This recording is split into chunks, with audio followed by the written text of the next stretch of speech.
Let's get into our Friday panel. Joe Hildebrand and Research Fellow at the Institute of Public Affairs, Mia Schlitt. Welcome to you both. Great to be here, mate. What about Andrew Mountbatten-Windsor? We wake up this morning, there's a photograph of him in the back of a Range Rover trying to slide down on the seat so no one can see him. And the London Sun you love this, Joe, puts up the headline, now he's sweating. I said that photographer needs a pay rise. It was the most fantastic shot, and completely organically, a bunch of mates of mine are all on their way to the pub even as we speak, and they've all taken photos of themselves in the back of an Uber. Going like that. And so it's one of those things, it's a sort of instant meme, if you like. And I mean, Andrew Mountbatten-Windsor has brought just the most incredible disgrace on the royal family. Certainly himself. I think, if anything, the other royals look like paragons of virtue in comparison to him. But this is the fascinating thing about this, Pricey, is that there's no one coming out saying, oh, no, he's a great philanthropist. Oh, no, he always was so generous with his time and money to charity. Oh, no, he's a fantastic...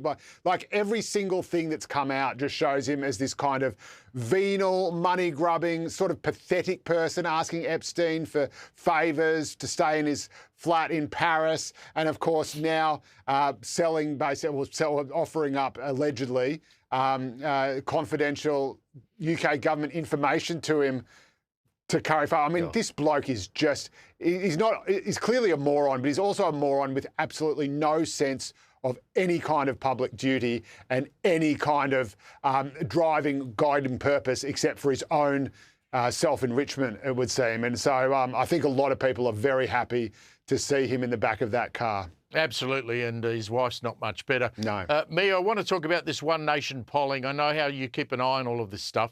Victoria's incumbent Labor Party, One Nation's now leading Victorian Labor in this latest vote, in a primary vote.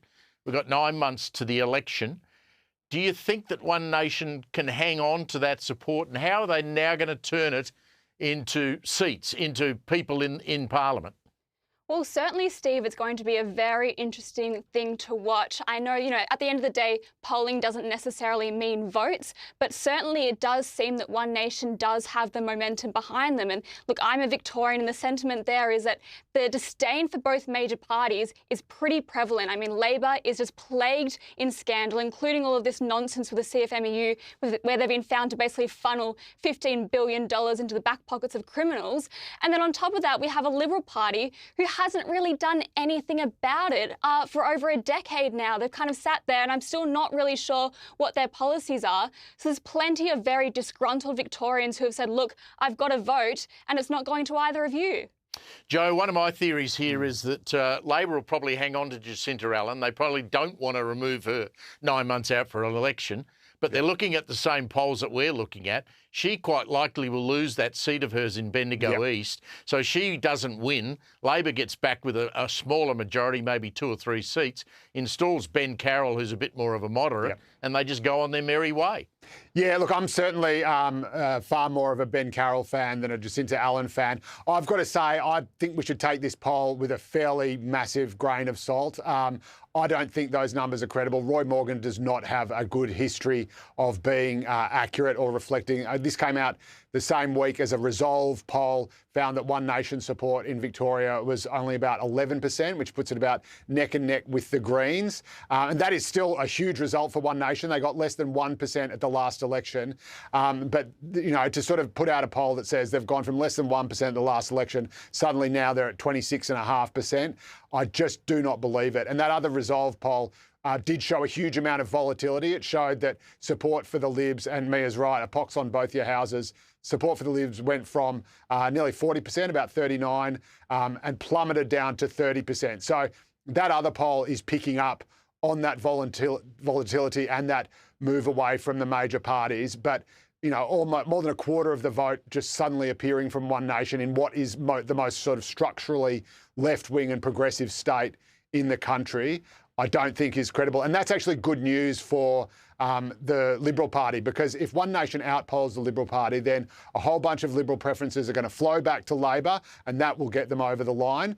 If, however, One Nation, as the minor party, is knocked out, all their votes are going to go to the coalition over the Labor Party, and that is what will deliver the coalition victory. So you actually do not want One Nation to be outpolling the coalition in Victoria if you want to see Labor removed from government. Yeah, we're going to get a real taste for all of this when we have that Nepean by-election, because that Sam Groth got all sooky and decided to take his bat and ball and go home. Let's talk about the ISIS, so-called ISIS brides. This discussion's been underway now for weeks, but the Prime Minister keeps trying, Mia, to say nothing to see here, it's nothing to do with us, we're not doing anything about it. But the Daily Telegraph has found some women in that camp who have talked to them on a encrypted messaging system, saying that there had been an Australian government representative there. I mean, who are we going to believe here?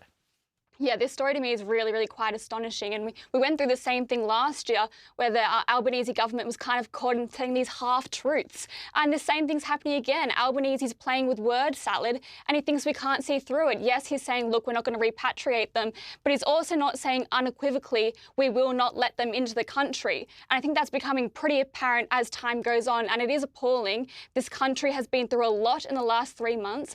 And we need a Prime Minister who very clearly gets up there and says we will not have anyone in this country who does not support the Australian way of life. I haven't heard him say that, and I think we're all getting pretty sick of the word salad and saying the half-truths. Joe, I just have to talk about Barack Obama and aliens. Yes. Now, he apparently, according to Donald Trump, has broken some regulations in regard to talking about classified documents. He was just joking, Obama, wasn't he? I mean, was he being serious? Well, he was actually telling the truth. It was a kind of light-hearted segment. It was sort of like a rapid-fire round at the end of a podcast. But when he was asked, you know, are there aliens? He said yes, and that's because all the best minds in the world will tell you, I'm a huge fan of this thing called the Fermi paradox you can look up, but statistically speaking, there absolutely 100% definitely are life forms on other planets. There is an infinite probability of that because we live in a universe that is infinity big, and so of course there is. The question is, as Enrico Fermi asked, where is everybody? Why haven't they got here yet? And the answer he deducted was that they had to develop the technology to destroy themselves before they could develop the technology to master hyperspace, interstellar travel. And so basically they keep wiping themselves out before they can build a spaceship that can travel to us. So as Obama said, yes, there definitely are, but I haven't seen any. Yeah, I've met a few aliens in my time. Right. Mia and Joe, thank you very much for joining us. Thank you, my friend.